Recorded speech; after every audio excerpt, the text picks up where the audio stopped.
دوسروں کا لحاظ۔ کیمپبیل راجرز پولٹری کے عالمی شہرت یافتہ ماہر ہیں۔ پولٹری یعنی مرغبانی پر ان کی ایک مشہور کتاب ہے۔ یہ کتاب ان الفاظ سے شروع ہوتی ہے: بڑے پیمانے کی کامیاب پولٹری فارمنگ بڑی حد تک ایک مزاجی کیفیت کا معاملہ ہے۔ کوئی شخص جو چڑیوں اور جانوروں کے لیے شفقت کا جذبہ نہ رکھتا ہو وہ اس کام میں کامیاب نہیں ہو سکتا۔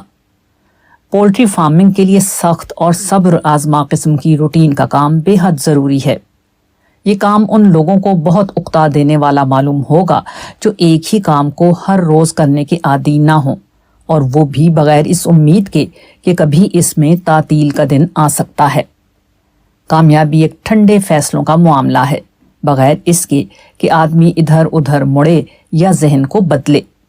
گہرائی کے ساتھ مشاہدہ، اقدام اور چھوٹی چھوٹی تفصیلات کی بہت بڑی تعداد پر مسلسل اور غیر منقطع توجہ۔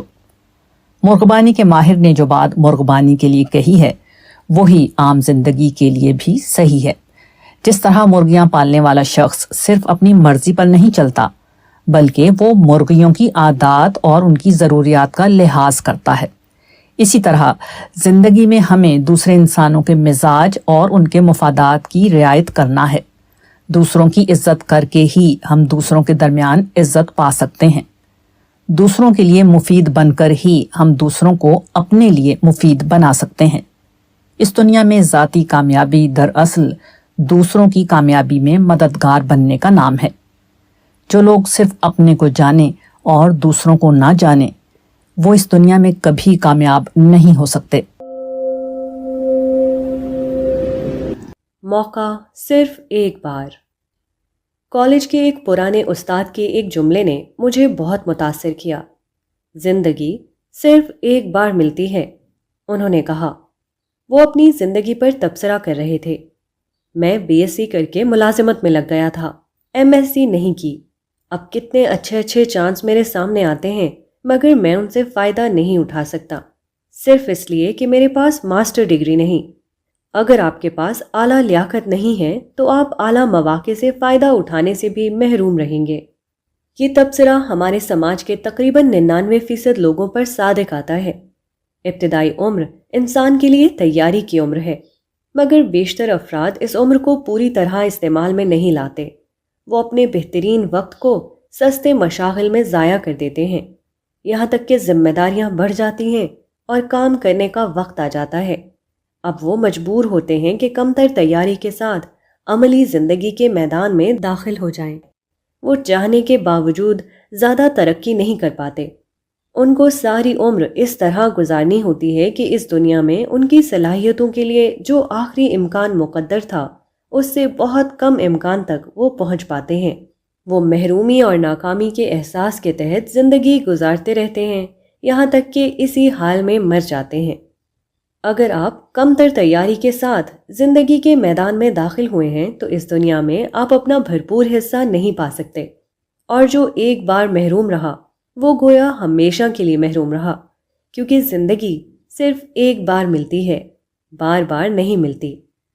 پتھر ہر ایک کے لیے سخت ہے مگر اس شخص کے لیے نرم ہو جاتا ہے جس نے اس کو توڑنے کا اوزار فراہم کر لیا ہو۔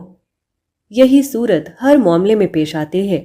اگر آپ لیاقت اور اہلیت کے ساتھ زندگی کے میدان میں داخل ہوں تو ہر جگہ آپ اپنا حق وصول کر کے رہیں گے، اور اگر لیاقت اور اہلیت کے بغیر آپ نے زندگی کے میدان میں قدم رکھا ہے تو آپ کے لیے اس دنیا میں اس کے سوا اور کچھ نہیں ہے کہ اپنی مفروضہ حق تلفی کے خلاف فریاد و احتجاج کرتے رہیں۔ ماحول سے امید نہ رکھیے بلکہ اپنی محنت اور لیاقت پر بھروسہ کیجیے۔ آپ کو کبھی ماحول سے شکایت نہ ہوگی۔ ماحول کی شکایت دراصل ماحول سے زیادہ خود اپنی نالائکی کا اظہار ہے، کیونکہ اس کا مطلب یہ ہے کہ آپ نے وہ مطلوبہ تیاری نہیں کی تھی جو ماحول سے اپنا حق وصول کرنے کے لیے ضروری ہے۔ جھوٹی بڑائی۔ ایک صاحب کا قصہ ہے۔ ان کے دادا کامیاب تاجر تھے مگر بعد کو ان کی تجارت ختم ہو گئی۔ والد اور والدہ کا بچپن میں انتقال ہو گیا۔